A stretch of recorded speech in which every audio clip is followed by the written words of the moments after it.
في الجنان أجمع يا ربي صل على محمد يا ربي صل عليه وسلم يا رب صل على محمد رافقتنا خير خلقك أجمع يا ربي صل على محمد. السلام عليكم ورحمة الله وبركاته.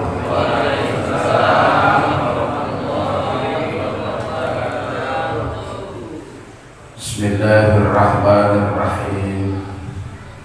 الحمد لله رب العالمين والعاقبة للمتقين ولا عدوان إلا على الظالمين. الصلاة والسلام على سيد الأولين والآخرين سيدنا وحبيبنا وشفيعنا وقرة أعيننا ومولانا محمد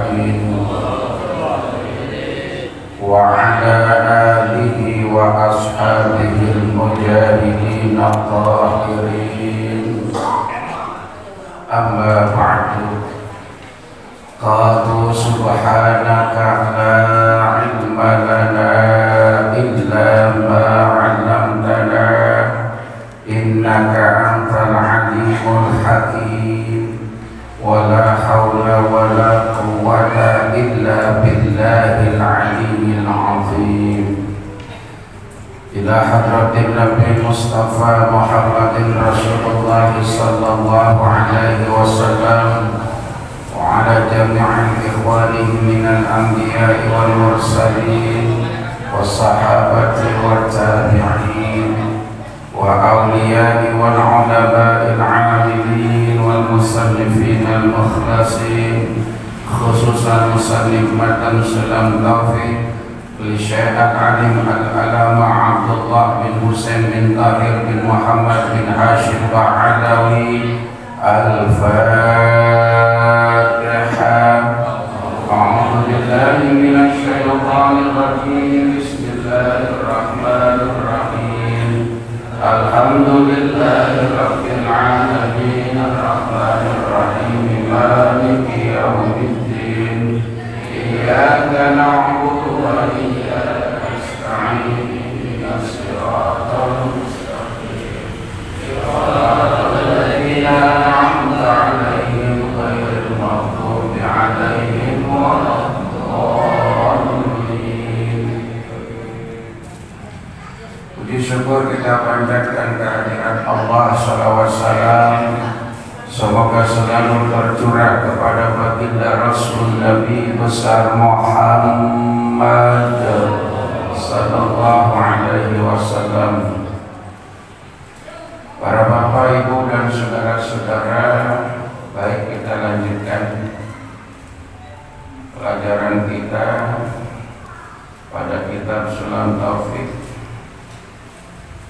sampai kepada di sini halaman 16. Itu halaman berapa? Wayun kidul wudu ya. Faslun wayun kidul wudu itu bukan.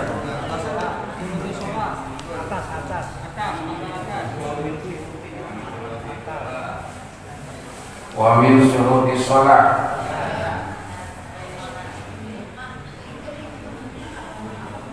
Sudah ketemu semua? Wa min syurutis shalah ya. Bismillahirrahmanirrahim. Qala al-mu'allif rahimahullahu ta'ala wa nafa'ana bi 'ulumihi fi darain. Amin. Faslun ay hada faslun.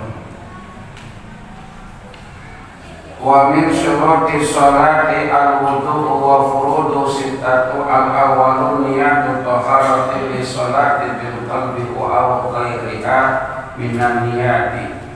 Ya. Faslun wa min syurutis sholati, dan di antara syarat-syarat sholat al-wudu'u adalah berwudu. Syarat sah orang sholat itu harus suci dari hadas besar dan hadas kecil, termasuk berwudu.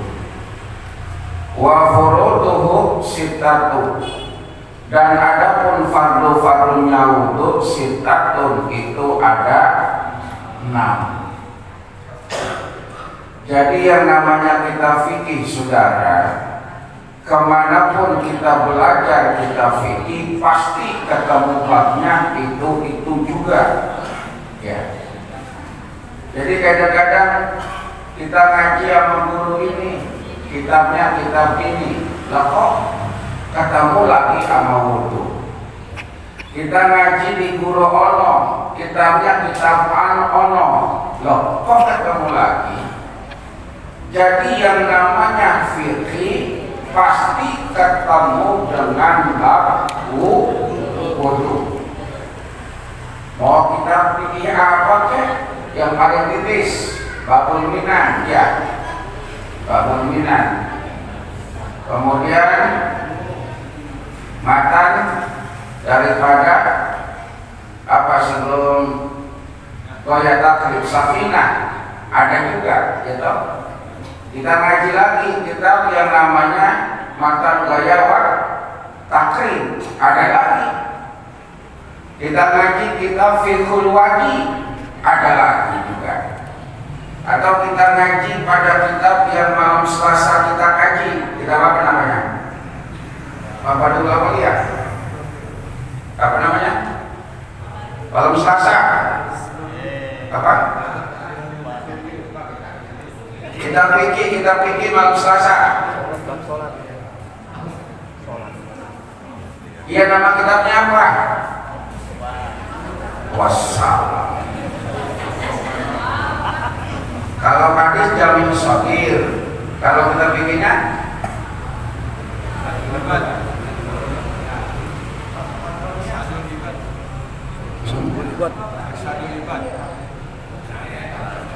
ini kalau gurunya denger nih marah, kecewa deh. Besok saya bilangin di hari ini. Bilangin. Ya. Kita apa itu namanya? Lupa ya. Bagi Misbah. Biasanya palingnya. Katanya tidak sholat. Sama ya. Jadi ketemu lagi, dan yang namanya ngaji itu pasti ada tambahan walaupun sedikit. Jangan ya, udah belajar kemarin. Kan juga gitu ya. Udah belajar kemarin apa? Muqaddimah Hadroniyah. Bukan itu. Oh yang baru. Sebelumnya Irsyadul Ibad. Itu yang kemarin itu.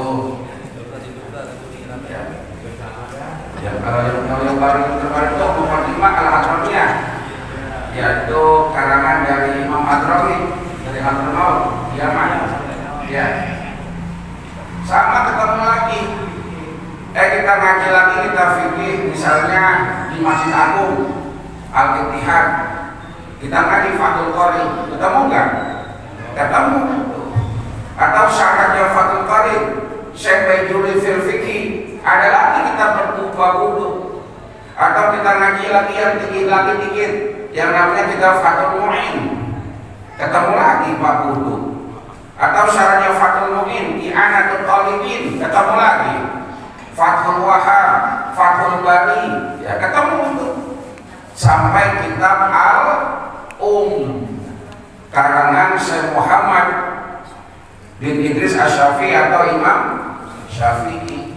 Jadi sama. Jadi kalau kita ngaji ketemu bab itu, jangan ya udah ngaji kemarin di rumah. Ya itu lagi bosen. Kita bilang itu lagi bosen. Kenyataannya puluhan kali kita bawa kitab itu, puluhan kali kita ngaji kitab itu, ternyata nama kitabnya ada, apalagi pengarangnya. Makanya biasakan sebelum baca kitab itu kirim tawasul kepada pengarang kitab. Itu ada betul. Jadi diajarkan mau kitab setipis apapun adabnya begitu. Jadi guru-guru saya itu dari dulu ngajarin gitu. Ketika kita ngaji kitab, walaupun kita tipis banget, sebelum kita ngaji tawasul dulu. Bahkan kita baca yang namanya tafsir itu Yasin Fadilah. Udah biasa belum ada Yasin Fadilah? Belum. Ibu-ibu udah dulu tuh di Majlis Talim itu ibu sudah kasihkan Yasin Fadilah dulu. Sering baca itu. Yasin Fadilahnya doang, isinya belum. Kapan-kapan insya Allah kalau saya ingat saya berikan baca Yasin Fadilah di rumahnya itu ya. Jadi Yasinnya udah, ngaji tafsir Yasinnya sedang, dan nanti dibaca Yasin Fadilah. Cuma sebelum baca Yasin Fadilah, tawasul kepada pengarang penyusun Yasin Fadilah namanya Syekh Mahruki ya. Jadi tawasul ya, jangan sampai kita lupa sama guru kita lupa sama namanya. Memang pelajaran apa? Matematika.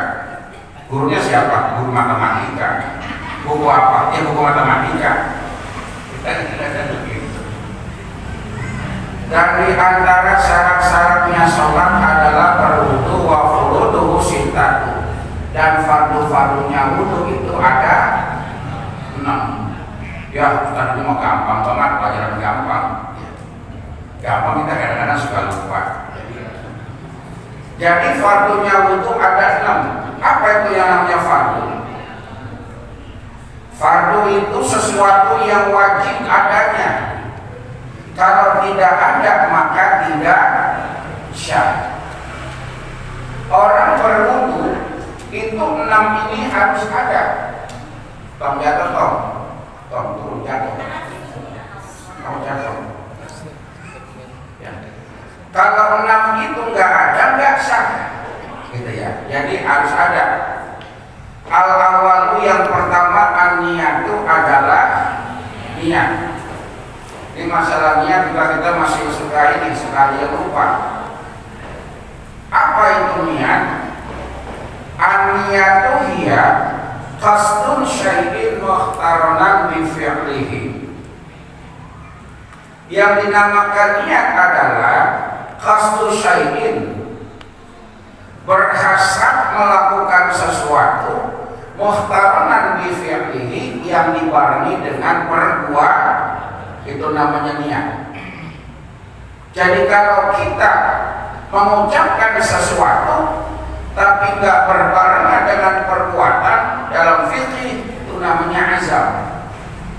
Namanya azam. Misalkan besok jam 7 gua niat pengen ziarah, itu bukan niat, itu namanya azam. Kalau niat itu dalam fikih, dia melafazkan atau tersentak dalam hatinya dibarengi dengan perbuatan. Kalau kita sholat, niatnya di mana? Dalam hati tempatnya. Kemudian waktunya niat kapan? Ketika takbiratul ihram itu hati sama tangan bergerak, ya kan? Nah, jadi itu niat. Sama. Ketika kita, nih banyak yang lupa nih ya, lebih tajamnya lagi. Ketika kita puasa Ramadan, nih puasa bulan Ramadan, melafazkan niat itu waktu mulai ghurubi syamsi ila tulu'il fajri, mulai tenggelam matahari sampai terbit fajar, di situ boleh waktunya melafazkan niat. Jadi yang namanya melafazkan niat bukan cuma selesai tarawih doang. Ada orang kagak tarawih, ada orang kagak sahur, kemudian dia bilang kagak puasa. Kenapa? Gua kagak niat. Padahal niat itu selama 1 malam. Dan mengucapkan ataupun tersentaknya niat lebih afdol lagi ketika permulaan puasa. Contoh begini, habis terawih kita udah dibimbing niat gitu ya, nawa itu salmakani dan seterusnya. Itu lafaz niat. Loh kan kita bulan puasa, kok udah niat? Itu lafaz. Ya lafaznya. Setelah makan sahur, kemudian kita ngopi, kemudian waktu imsak datang, kita udah gak makan, udah gak minum. Nah, sebelum subuh, di situ kita niat lagi, itu lebih afdol. Jadi saya niat puasa esok hari, nah gitu. Dibarengi dengan puasa langsung. Jadi kalau kita niat pada saat tarawih itu lafaz niat. Lalu nggak niat lagi boleh nggak? Boleh masih. Yang penting kitanya itu udah masuk waktu malam. Tapi lebih afdolnya lagi ketika mengawali puasa kita niat. Jadi kalau kita bilang habis tarawih kemudian nggak niat, kita niatnya habis makan sahur juga boleh. Kalau makan sahur, doanya apaan Pak Bu? Bu, makan sahur doanya apa? Bismillah. Ada yang makan sahur doanya nawaitu Ramadan? Ada ya? Ada doa kampung dulu, doa kampung yang saya cari tak ketemu di mana ngajinya itu. Gini, nawa itu diakali hajatani sunatan saluri. Itu masih kita ada ya? Ya boleh-boleh aja. Nawa itu saya niat diakali makan ya. Padahal kan makan gak pakai niat. Ayo kita makan biasa, pakai niat gak? Doa-doa kan, Allahumma barik lana fina. Ada yang makan sahur niatnya nawaitu Ramadan. Ya itu maksudnya nawaitu biakli, aku niat makan hajatan, hajatani dengan hajatu sunatan sahuri. Hukumnya sunnah, aku puasa sahurku ya. Kadang-kadang sekali gak ketemu di mana-mana itu, tapi ya nggak apa-apa lafaz ya, kayak ada kalimat sajaku gitu ya. Jadi yang pertama niat, berarti niat di dalam berwudu ya. Niat di dalam berwudu adalah indah ghuslul wajhi, ketika membasuh wajah. Itu niatnya itu, ingat nih. Ini kagak dibaca, ini nggak dilafazkan, ya masih sah. Nggak dibaca, masih sah. Nggak dilafazkan, masih sah. Tapi ketika membasuh wajah, tidak ada niat dalam hati, tidak sah. Jadi memang sepele, tapi penting. Jadi kalau kita mencet-mencet tangan, ya, kalau kita Islam taufik ini, fikihnya kan cuma nyerempet-nyerempet ya, tauhidnya tipis-tipis, fikihnya tipis-tipis, dan tasawufnya tipis-tipis. Beda mah kita khusus fikih, gitu.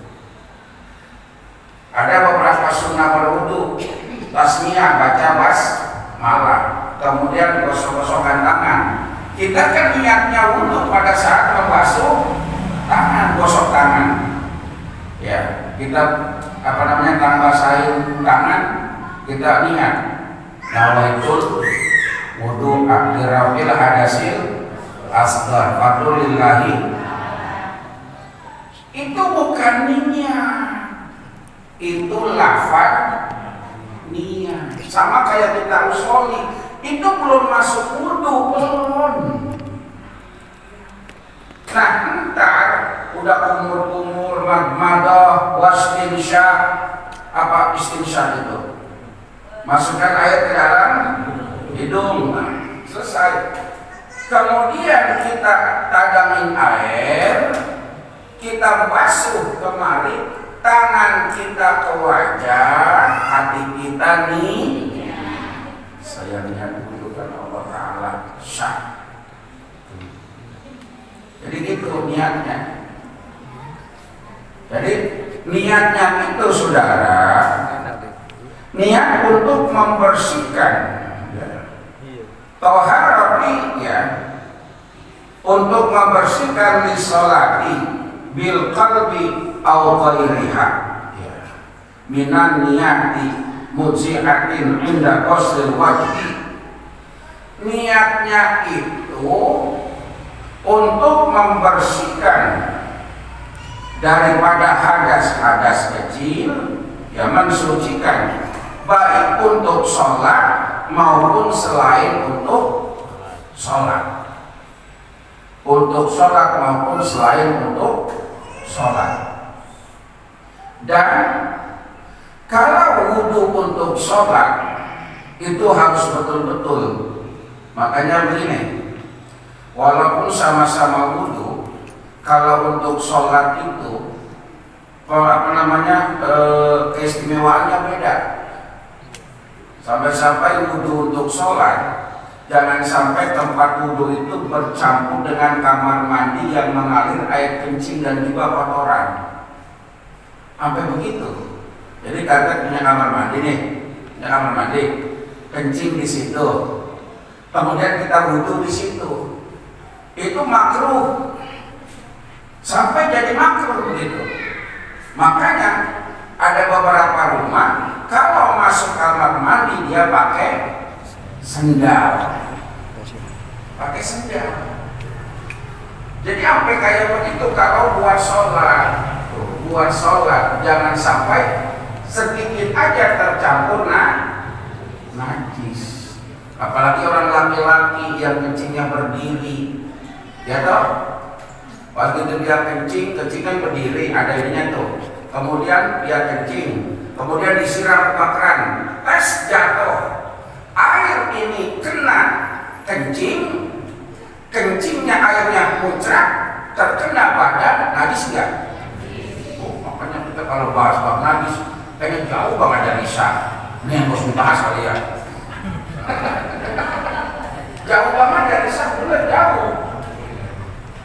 Saya dulu pernah mondok, itu punya guru hampir sejam sekali tempat jalan santri itu disiram sama dia, disiram. Jadi kamar mandi, kemudian ke tempat wudhu, jadi kamar mandi anak santri keluar ke tempat wudhu, itu tempat jalannya sama dia disiram terus sama dia itu. Maksudnya guru, padahal guru itu. Dia nanya, Ustaz, memang apa disiram air mulu? Dari kamar mandi kan dia kena najis, jatuh pakai injak ke sini, tapi jangan dibuat wudhu, siapa tahu najis, tuh sampai kayak begitu. Ya makanya alhamdulillah tempat wudhu kita tempat wudhu standar internasional anti najis. Iya. Standar internasional. Ada kolomnya bu, ada kolomnya, tahu dari aku? Ada kolomnya, tahu ada kolomnya? Ya, jadi buat nyuci kalau habis dari kamar mandi injak itu dulu, ya injak itu dulu, nanti tempat gua berwudu injak itu dulu, airnya selalu menjadi dua pulang, ya.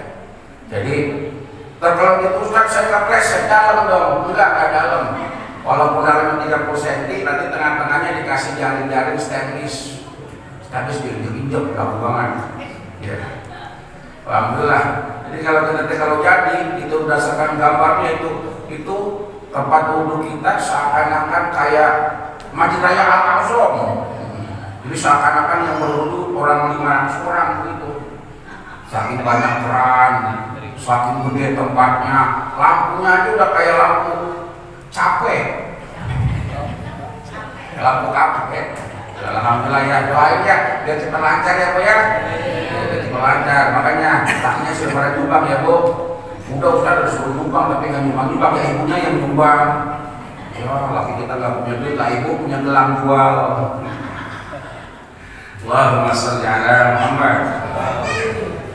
Asalnya yang kedua dari mana? Gusnul mana tadi?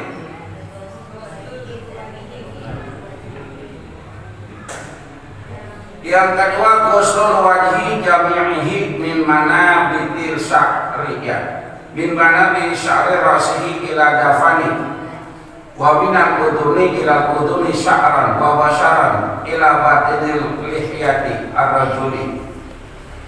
Yang kedua adalah membasuh wajah jami'ihi semuanya. Nah ini Bu. Yang kedua wudu basuh wajah. Orang perempuan yang berwudu yang kerudungnya kagak dibuka kagak sah. Kagak sah. Bedaknya takut luntur, kerudungnya takut melengsong. Begitu dia wudu cuma dikedorin doang, begini doang mukanya. Ada nggak begitu?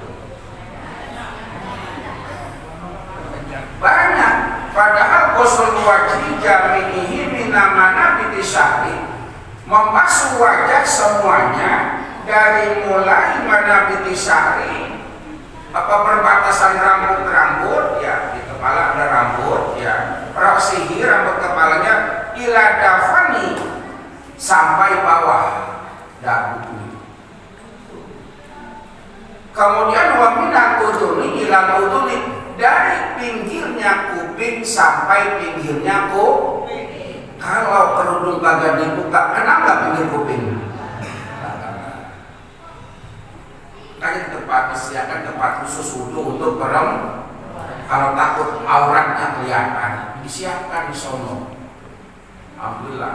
Mau kencing disiapin Bu. WC-nya juga ada. WC-nya pakai yang duduk lagi. Alhamdulillah. Terbingung, nyiramnya bagaimana nyiramnya? Ada WC-nya WC duduk kagak bisa nyiram. Dia pakai gayung disiram aja gitu. Kan ada pencetannya. Pakai pencetan nyiram sendiri. Ya, kalau nggak bisa pakai dia pakai gayung nggak apa-apa, disiapkan nanti gayung sama embernya. Allahumma sholli ala Muhammad. Seluruh anggota wajah sampai pinggiran kuping ini, termasuk sampai bawah perbatasan leher. Tuh. Itu dibasuh ya Bu ya. Dari mulai turunnya rambut atas tuh dibasuh. Sebab orang perempuan rawan. Ada orang perempuan tahiyat akhir kakinya kelihatan. Mazhab Syafi'i sah apa enggak itu? Enggak sah. Karena sekarang perempuan itu dia punya mukena nggak kayak zaman dulu. Zaman dulu kan mukena double, bawah ada, atas ada, atau panjang sekalian. Sekarang enggak. Jadi pas itu tahiyat akhir dia kelihatan telapak kakinya, kelihatan mata kakinya, aurat bukan? Dan salah satu yang membatalkan sholat satrul aurat ya, ketika tersingkapnya aurat. Nah itu hati-hati.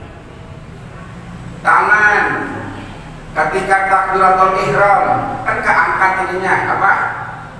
Mukenanya. Kalau mukenanya kecil itu bisa kelihatan. Makanya beli mukenanya jangan pakai mode-mode aja, yang biasa-biasa aja dah. Jadi yang kedongkrongan gitu, jadi biar nggak kelihatan ya. Kita bukan bicara mode, tapi bicara sah dalam syariat. Allahumma sholli ala Muhammad. Kemudian wa minal uduni ila uduni sya'ran wa basharan ila batinal lihyati ar-rajuli wa aliyati ila katufat, sampai ada yang namanya tumbuh jenggot. Dan bagi laki-laki yang cabang atau jenggotnya tebal tidak perlu dicuci ya atau dibasuh dalam mazhab Imam Syafi'i. Misalkan ada orang miara cambang sampai jenggot, ini kalau dia berwudu cukup dibasuh, tidak usah dicuci. Mazhab Syafi'i, kalau kita melihat orang wudu mazhab Maliki, rambutnya habis dibasahin, jenggotnya habis dibasahin. Pernah itu wudu di belakang orang Pakistan sama orang tua mah kan rada ini apa? Rada paku waktu masuk ngambil hukumnya. Itu yang lain udah antri 3 orang, saya baru kelak nunggu dia, nama duduk.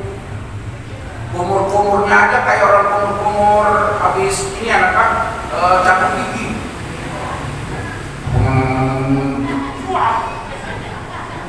Itu kan bacanya lama gitu.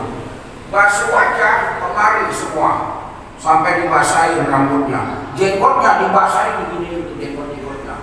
Saya bilang yang 3 kali saya beronan. Ya, itu mazhabnya Maliki. Mazhab Syafi'i bagi yang mempunyai cambang yang tebal, jenggot yang tebal, tidak perlu dicuci, cukup diusap. Tuh, gitu. Dili ya, kayak gitu ya. Allahumma sholli ala Muhammad. Atharisul ghusl yadaini ma'al mirfaqaini wa ma'alaihima. Yang ketiga membasuh tangan beserta 2 siku. Yang dibasuh apanya dulu? Tangan sampai siku. Kalau ngikutin Quran, ikutin hadis, ikutin kitab, berarti yang dibasuh sikut dulu apa ujung jari dulu? Nah, berarti berwudu bukan begitu. Ada nggak yang berwudu keran kemudian begini? Berwudu begini, ini keran, air. Kadang ini air tuh, nah mengalirkan kemari baru. Nah, kalau untuk penyempurnaan baru boleh diginiin, namanya nyempurnain. Tuh, ada orang yang berwudu langsung gini ya, dari sikut ke tangan. Ada nggak yang begitu? Coba lihatin orangnya. Jadi gitu ya, ini tangan tuh, jadi turunin dulu kemari, nah baru dibasuh tuh, baru dibasuh lagi 3 kali, nah gitu, baru digini-gini penyempurnain, ya. Memang kata sepele, Ustaz begini pakai dibahas, ya kalau nggak dibahas bagaimana maksudnya kan ya, karena semua kan dari situ. Kalau wudunya udah nggak sah, sholatnya sah nggak? Nggak bakal sah. Kalau sholatnya nggak sah, gimana kira-kira? Kan repot kita itu. Ya. Dan yang ketiga, Ar-rabi'u masurrasi awadihi walau syaratan fi haddihi. Yang keempat, membasuh raksi sebagian rambut walau syaratan, walaupun cuma sehelai, tapi Imam Syafi'i bilang 3 helai rambut fi haddihi, ya di dalam hitungannya atau kebatasannya. Jadi yang keempat itu adalah membasuh sebagian kepala. 3 helai rambut kebasuh sah. Tapi kalau ibu kerudungnya nggak dibuka, ada nggak yang berwudu begini tuh? Ada nggak yang jidatnya doang? Yang dibasuh itu bukan rambut yang ngangkleh, tahu yang ngangkleh? Bukan. Tapi dari yang namanya ujung tumbuhnya rambut. Tuh. Tapi kalau nggak dibuka bulunya, nggak ada jidat itu, nggak ada. Ya. Jadi makanya dibilang kalau berwudu dibuka jilbabnya ada tempat khusus wudu perempuan. Jadi kayak gitu. disempurnakan wudu ya. Karena hadis juga begitu, sempurnakanlah wudu ya. Kemudian yang kelima, ghusl rijlaini ma'al ka'baini, membasuh kaki sampai mata, minimal sampai mata kaki. Kalau betis kebasuh boleh enggak? Boleh aja ya. Jadi kan syaratnya itu kukusannya sampai mata. Kalau betisnya kebasuh sah, boleh aja. Jangan baku banget, sampai mata kaki aja, lo sampai lewat tuh, nggak apa-apa kalau lewat kan. Yang kurang yang kagak boleh ya, yang kurang yang kagak boleh ya. Kemudian yang selanjutnya adalah maka ini awmasul khuffi kita tamulat surutuhu, atau membasuh mujah. Nanti kita bahas bab mujah. Mujah itu semacam kaos kaki sepatu dari kulit yang selalu dipakai. Di Arab tuh ada itu. Jadi dia berwudu tapi pakai mujah. Jadi mujahnya dilap, diusap. Ya. Nanti kita bahas namanya itu haub ya. Jadi haub pakai haub atau mujah.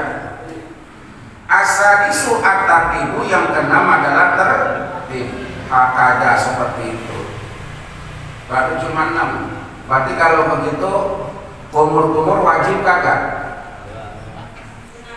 Sunnah. Kalau membersihkan telinga wajib nggak? Sunnah. Jadi wajibnya cuma ada berapa? Yang dibasuh wajibnya cuma ada berapa? 4. Yang dibasuh wajibnya cuma ada 4. Masa niat dibasuh, tertib dibasuh. Yang pertama adalah yang kedua tangan, yang ketiga bagian kepala, yang keempat tidak, segitu doang sah. Tapi walaupun itu yang wajib, kalau wudu air banyak, waktunya senggang, yang sunnah kerjain. Gitu, mentang-mentang ngajinya itu yang wajib, udah itu doang gomah, jangan ya, gumur-gumur gitu ya, madmadah, istinsyaq kayak gitu. Itu kalau dalam keadaan darurat aja, gitu aja deh. Jadi kalau kita pakai air sedikit berwudu kayak begini, bisa nggak? Bisa ya. Bisa kalau air sedikit juga ya. Makanya Rasul kan selalu pesan, karena zaman Rasul airnya nggak banyak, maka wudulah dengan air secukupnya. Kalau bahasa di masjid itu hematlah pemakaian air kan gitu. Pada wudu, belum wudu, air cut, tinggal ngobrol. Ini gede banget ya di sini ya. Saya masih gede banget ini. Kalau banget apa punya ngocor aja air. Bukan air banyak ya. Allahumma shalli ala Muhammad. Faslun ay hada faslun wa yulqidul wudu'a, dan adapun yang membatalkan wudu ya, yang membatalkan wudu sitatu asya'a, itu ada 6 ya. Ma kharaja minas sabilaini, apa-apa yang keluar dari 2 jalan ya, ay kubulin au duburin, sesuatu yang keluar dari 2 jalan, baik jalan depan, jalan belakang. Ghairil mani atau illa mani, kecuali air mani. Jadi sesuatu keluar dari 2 jalan, jalan depan, misalkan kencing, batal wudu, ya toh. Ada air seni, ada air mani, ada air madi, ada air masih. Ada air seni, ada air mani, ada air madi, ada air masih. Itu di babul miyah, itu dulu paling awal itu. Kalau itu keluar maka batal. Atau dari jalan belakang. Apa jalan belakang? Yang padat, yang cair, yang gas. Yang gas berupa rihun, kentut, batal. Walaupun sedikit, makmum sedikit. Jadi imam pas itu sujud, makmumnya di belakang pas dekat pantatnya imam, gitu ya. Begitu imam bangkas, kedengeran sama makmum. Tuh. Tapi ini imam terus aja sholat, terus aja dikerjain. Ini makmumnya tersinggung, lah imam kan batal, nggak diterusin. Akhirnya makmumnya sewot, jadi imam kentut. Kata imam, dikit. Mau dikit mau banyak yang namanya rihun. Mau ada suaranya, nggak ada kek. Ya, itu tetap batal. Atau dari angin ada yang cair sedikit, apa? Dicepirin. Jadi kalau itu ya makanya sebelum sholat pastikan udah nggak kepengen kencing, udah nggak kepengen kentut, ya habis wudu. Cuma masalahnya kadang-kadang beda. Kita udah habis wudu nggak pengen kencing, ya toh nggak pengen kentut. Baru rakaat pertama kita bergerak, mulus gitu kan seringnya. Sering. Kalau ada gerakan kan dia, ada gerakan mulus. Nah, bagaimana itu? Maka tahan. Menahan kencing atau gaib di luar sholat itu hukumnya makruh sampai haram. Tapi menahan kencing atau doror itu namanya kentut, ya di dalam sholat itu boleh, ya boleh itu. Jadi tahan kencing dalam sholat, kecuali kalau yang darurat artinya yang udah nggak mampu yang mengakibatkan sakit baru boleh dibatalkan. Jadi kalau masih bisa nahan mah tahan aja, ya kayak gitu. Wallahu a'lam bishawab. Baru satu ya. Astagfirullahaladzim, astagfirullahaladzim, astagfirullahaladzim. Allahumma shalli ala sayyidina Muhammad wa ala ali sayyidina Muhammad walhamdulillahi rabbil alamin. Allahumma ja'alna wa awladana wa dhurriyyatana wa ahlana wa al-qaryatina min ahli al-ilmi wa ahli al-khair wa la ta'amal ibada wa syafa wa al-barakah wa al-karamah wa la taj'alna wa iyyahum min ahli syarri wa al-khair. Allahumma ftah lana futuhal 'arifin wa faqihna fid din wa arzuqna kamal ikhlasi wal yaqin. Rabbana atina fid dunya hasanah wa fil akhirati hasanah wa qina adzabannar. Wa sallallahu ala sayyidina Muhammadin walhamdulillahi rabbil alamin. Subhanakallahumma wa bihamdika asyhadu an la ilaha illa anta astaghfiruka wa atubu ilaik. Assalamualaikum warahmatullahi wabarakatuh.